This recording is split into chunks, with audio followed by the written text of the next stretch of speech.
할렐루야. 평안히 잘 주무셨나요?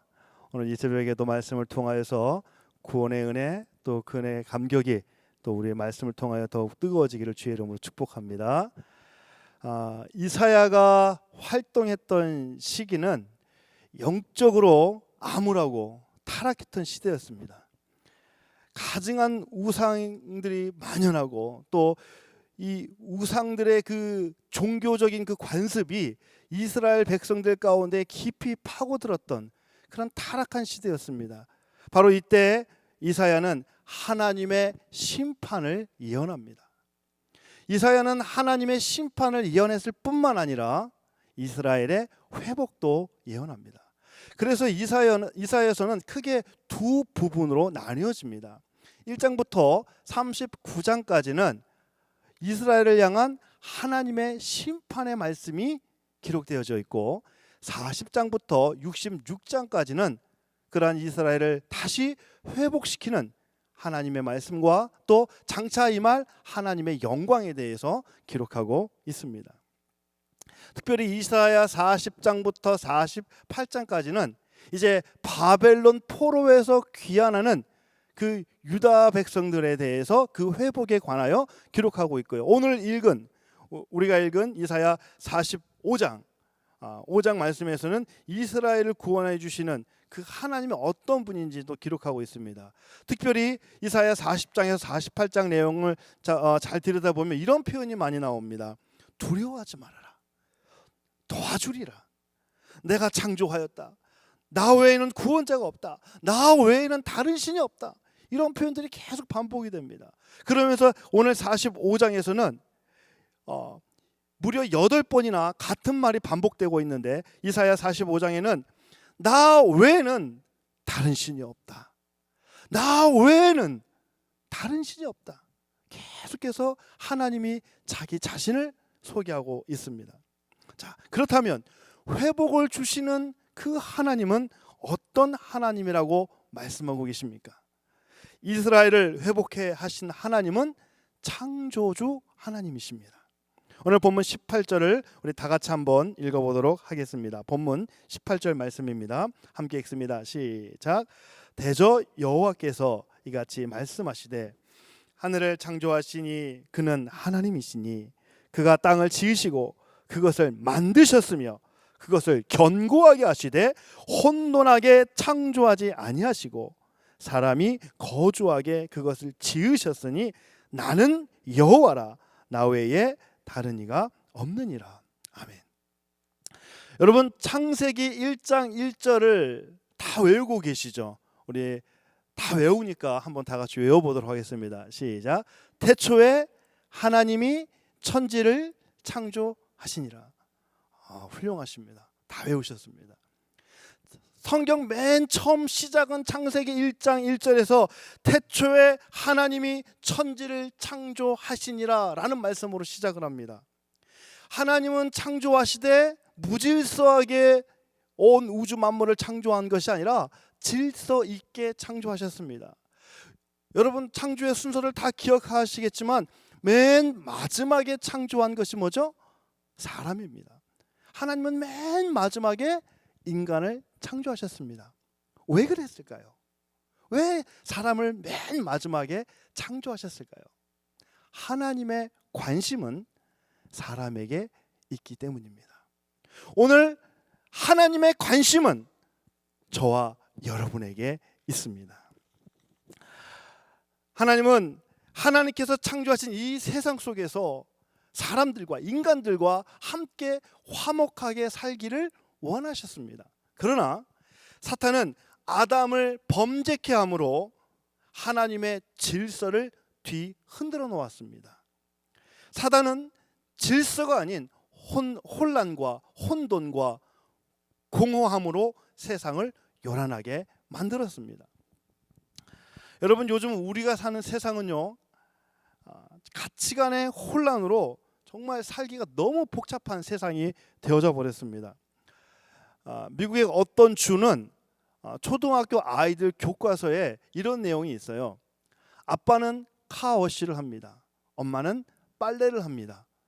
그런데 내용은 그 내용인데 그림은 아빠와 엄마가 나와야 되는데 샤워하는 아빠도 남자, 빨래하는 엄마도 남자.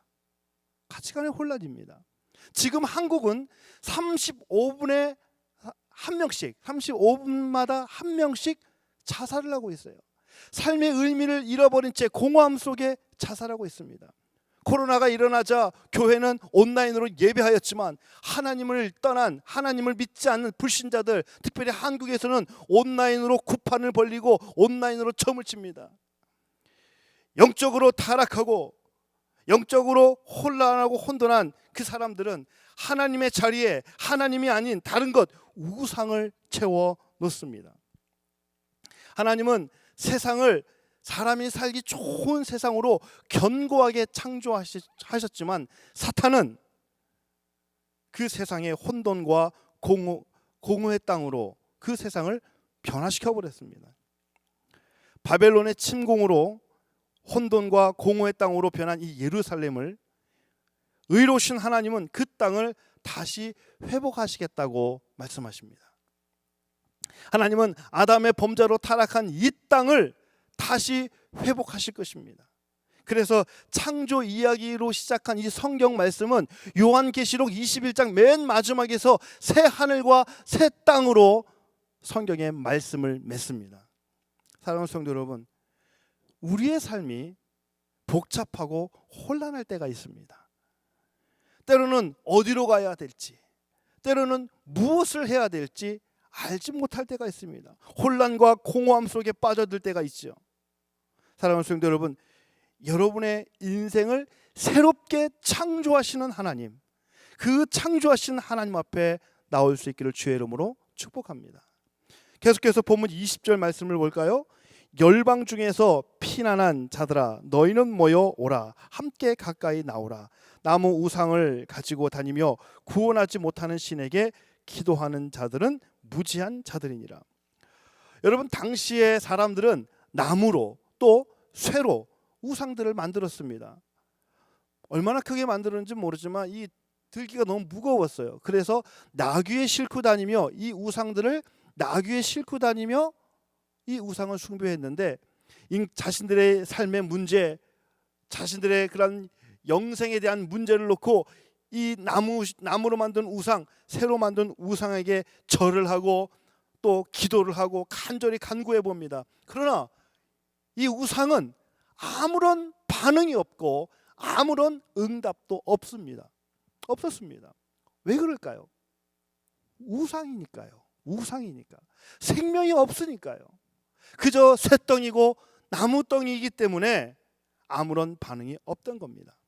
하나님은 이런 무지한 사람들을 향해서 하나님께 나아오라 라고 말씀하십니다. 열방을 향해 하나님께 나아오라 라고 말씀하십니다. 영어 성경에서는 come on in 이라고 말합니다. 하나님 안에 들어오라 라고 말씀하시죠. 여러분, 하나님은요, 신비롭고 아주 자신을 꽁꽁 숨긴 채 아주 비밀스럽게 계신 분이 아니라 19절 말씀처럼 감추어진 곳, 캄캄한 곳에서 말씀하지 않으시고 자신을 밝히 드러내어 주시는 분입니다. 하나님은 하나님 앞에 나온 자에게, 하나님 안으로 들어온 자에게 하나님의 뜻과 하나님의 계획과 하나님의 비전을 하나님의 말씀을 통해 밝히 보여주시는 분이십니다. 하나님은 하나님 앞에 가까이 나오라고 말씀하실 뿐만 아니라 하나님께 돌이키라라고 말씀합니다. 그리고 그 하나님은 저와 여러분을 오늘도 부르고 계십니다. 22절 말씀입니다. 땅의 모든 끝이여 내게로 돌이켜 구원을 받으라. 나는 하나님이라 다른 이가 없느니라. 사랑하는 성도 여러분, 하나님께 돌이킬 때, 하나님께 돌아올 때 참된 안식과 구원을 얻습니다. 그래서 마태복음 11장 28절에서 예수님이 이렇게 말씀하시죠. 수고하고 무거운 짐진 자들아 다 내게로 오라.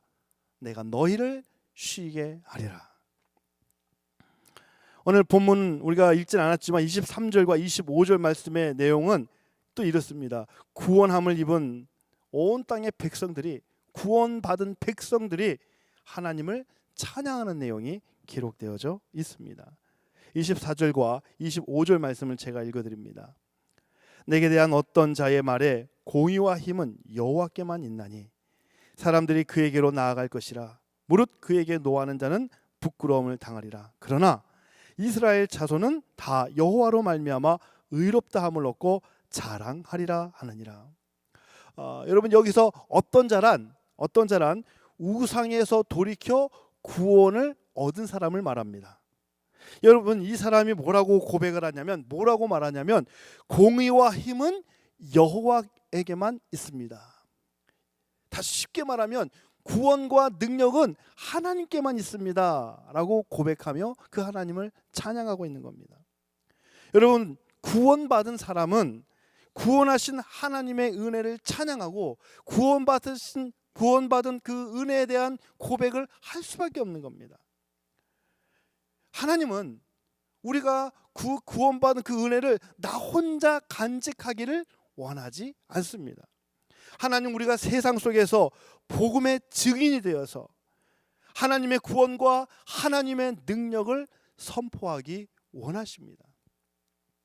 여러분, 교회는요, 한 주간 동안 어떤 세상 속에서 살다 받은 그런 상처들, 그 아픔들을 가지고 와서 치유받는 치유센터가 아닙니다. 여러분, 교회는 예배 서비스를 받고 어떤 예배 서비스를 누리는 것도 아닙니다.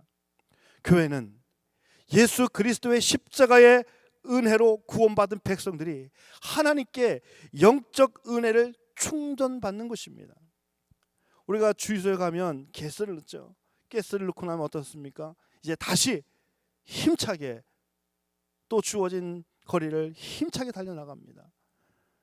우리가 하나님께, 하나님의 말씀을 통해서, 예배를 통해서, 또 교회를 통해서 우리가 하나님의 구원의 은혜, 영적인 은혜를 공급받았다면 이제 우리는 복음의 증인으로 구원의 감격을 가지고 믿음으로 달려나가야 될 것입니다. 하나님은 믿지 않는 사람들이 여러분을 보면서, 불신자들이 여러분을 보면서, 하나님을 떠난 사람들이 여러분을 보면서, 저와 여러분을 보면서 하나님을 만날 수 있기를 원하십니다. 여러분, 하나님은 하나님의 말씀을 통해 선하고 의롭고 온전한 모습을 우리에게 보여주셨어요. 하나님은 이런 분이라는 것을 말씀을 통해서 밝히 보여주셨습니다.